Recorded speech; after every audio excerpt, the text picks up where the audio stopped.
The cathedral, like a great ship, rides against the clouds, the depth of uncertainty. A girl traces pride, the contours of hope, cut into epitaphs over the sepulchre dead, and comments upon how time has weathered the stone cutter's work.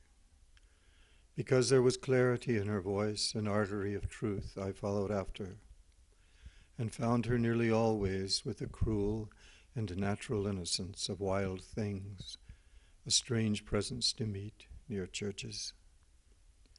The stone carver would appreciate the wind and water that wore his legacy away, leaving in ruin the vanity that paid his wages, leaving, softly beautiful, the stone he formed.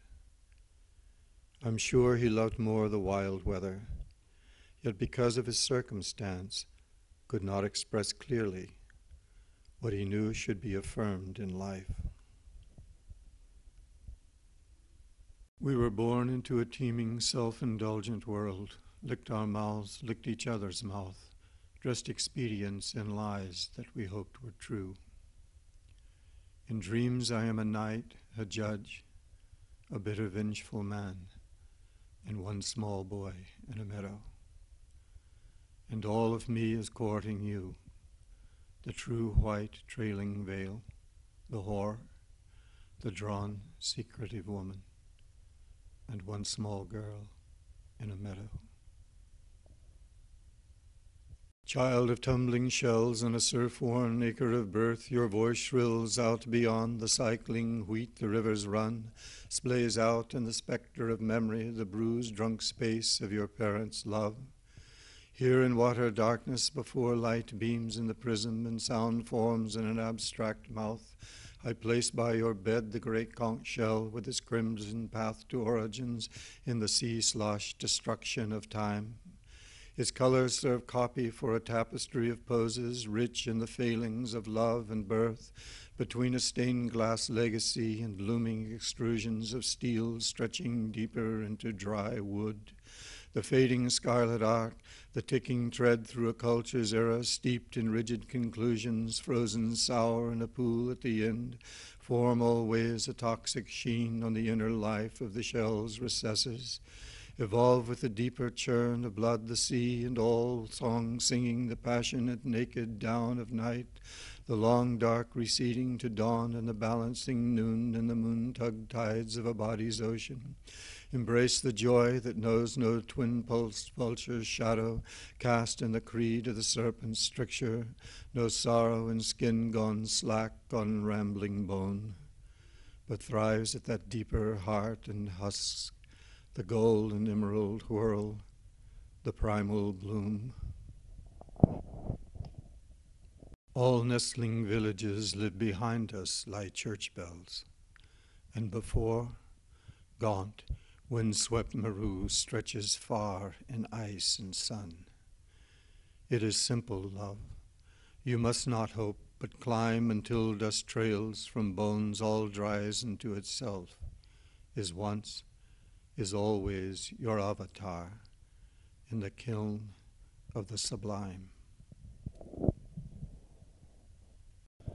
That I could turn from the facades, the lines and volumes in particular light, and looking into your eyes recognize a subtle resonance, I would maintain that you have seen your features in mirrors for years, that you are beautiful because beauty has not made you narrow or vain. Other than gratitude, what is appropriate? The trivialities of life and the world are adrift upon the most profound, most graceful of harmonies. Effervescent awareness maintains no rational borders. One drowns, perhaps, and holding that memory within is held by the light. Phrases in a hybrid wash of blues and sunlit tapestries by some Chilean girl I've never seen. The sound of birds and narrow streets of Barcelona through the windows curl of glass and iron worked out how many years ago into these patterns' memorable loveliness. Deny another world I scarcely now envision and cover every surface of this gentle room.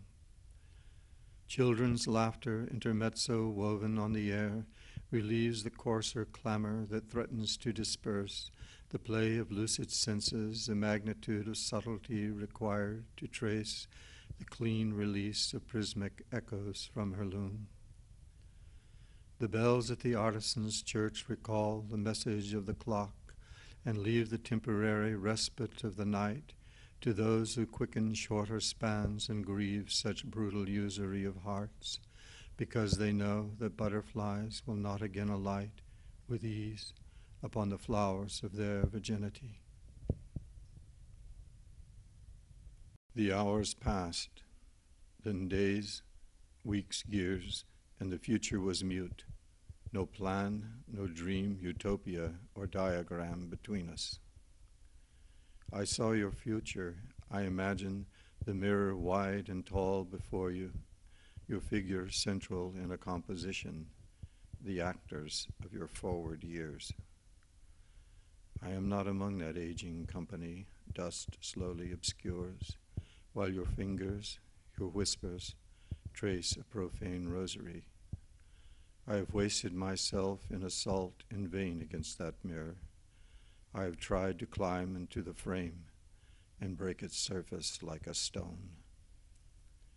Maybe death will take the image gently as it pulls your vessel outward upon dark, vast waters beneath a deep sky glistening with stars.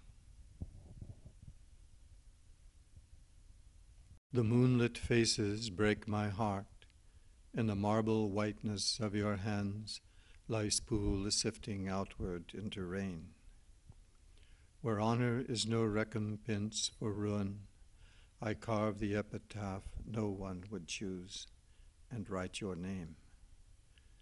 I draw the earth into my breath and rise as ignorant as grass through sunlight flowering and the arcs of countless rainbows. When a child, I learned that night eclipsed the day. Then little stars devoured the darkness before dawn. The moon had her own phases. Goddess of mysteries and tides, she became a cold and airless stone, reflector of the sun and earth's long shadow.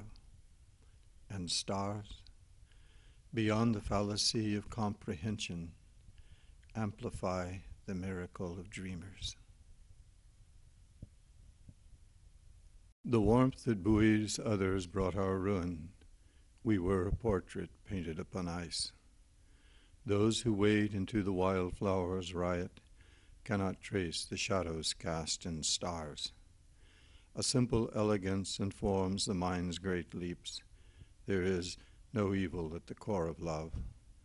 The dream of antique souls commingling hurtles through a universe of light. It began upon ice, lines traced in jeweled air, crystalline insights as if the mind returned to instincts could remember. The hand traced a description through tools driven by ephemeral motion into an ancient seabed. The beasts of the apocalypse feed upon excess into our minds through the microscope. An ivory poacher boasts that tusks in hand will net him 6 wives more, a lifetime supply of cigarettes. I camped near a precipice from which many are falling. Gypsy music as it once was, the dusk calls of wolves stain the atmosphere. I see stone vibrating in light, Minoan girls leaping the bulls. Can the dreamer see the sleeper dreaming? Can we know ourselves while living in the act? I feel the same life cycle in the animals, enraptured, then abandoned by the tide of life. I roll among the flotsam on the shore and offer up the beauty of my shell. Could I sit in that courtyard again surrounded by luminous stone, spirits marked into the stone, and in reverie feel your beautiful life in the air, in the light of that place. Could you remain in the image of my homage to you, my beloved embodiment of flight from malaise, beyond that malaise, angel and anchor of your life and of my own? At night, a delicate music murmurs in dreams that open out into the nature of your life, subterrane of an ancient port. I have loved against the indelible blue your timeless manner, like the evolutions of an eternal city, yet in your breathing life, so poignantly ephemeral. My joy in you, fellow creature, is beyond the indictment of age, a sympathy struck between archetypes, the palms of particular lands. Does the spirit yet climb? Here before the door of endless waiting it soars and atones the slate grimace of the world. The lady in waiting is Lethe's handmaiden. Her Gorgon's blood sprinkles delight on the river. I row, and the shadows reach outward and reach. Towards splendor I row.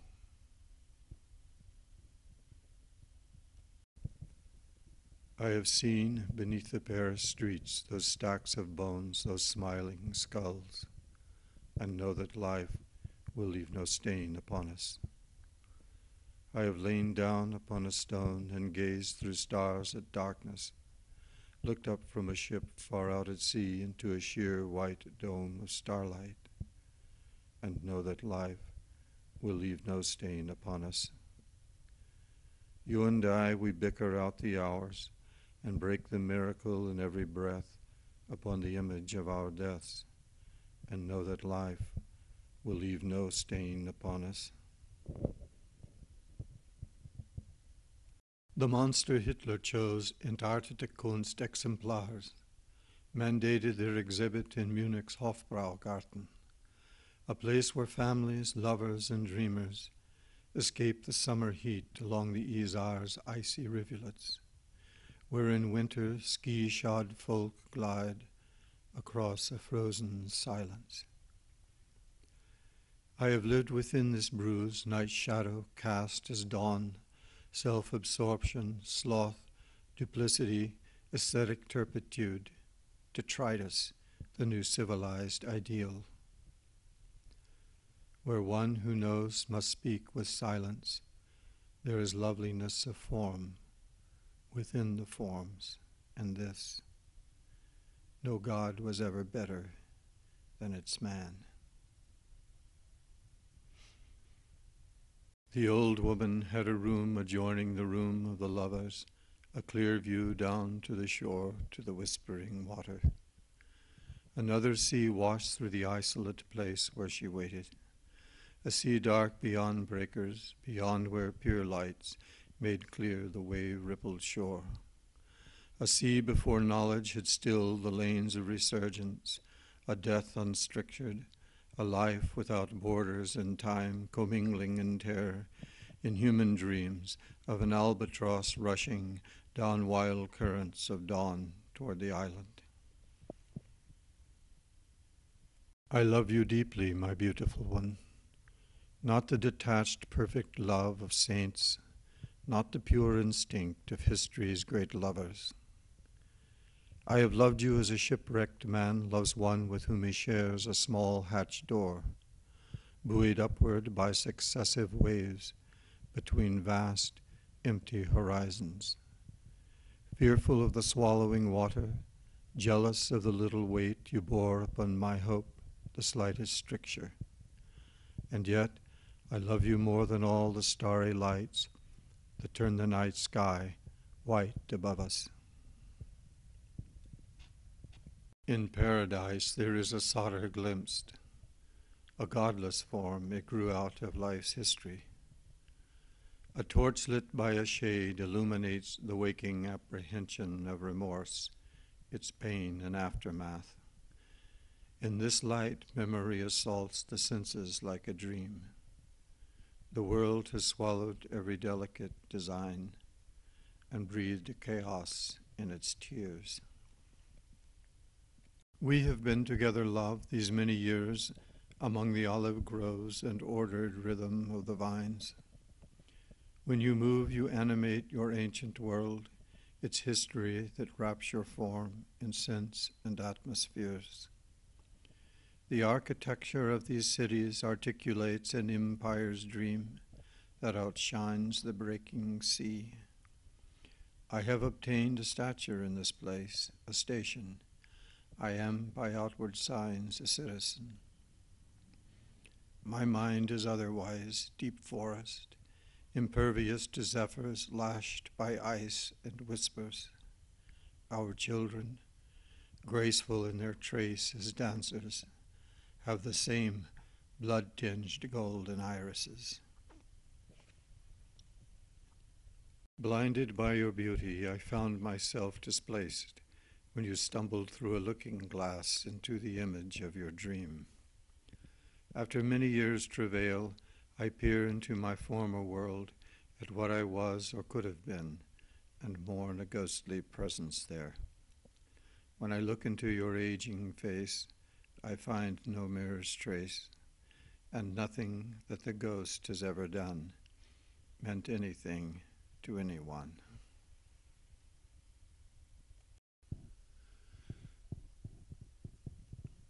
A ladder they could climb into a dream unfurled these figures of the world in lacquered wood. How quick the tap of rain, the slow decay, has bound into the spring. How we in twilight's glimmer greet the day.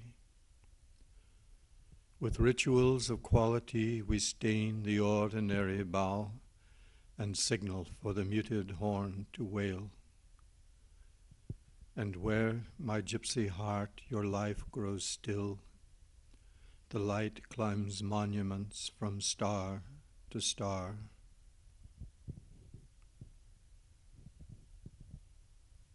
The ecstatic apprehension of genius may estrange the world from the mind's work, yet insanity is seclusion from being within one's being.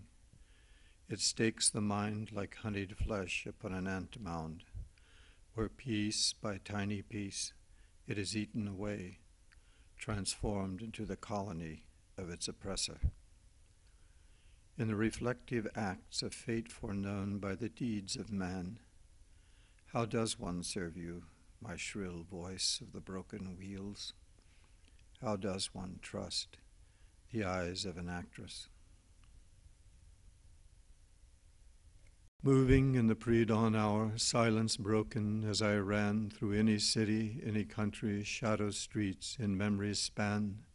I was a drifting river skirting banks, facades of sleepers in each dark cocoon, of senses shuttered to the night within a dreamscape clear as noon.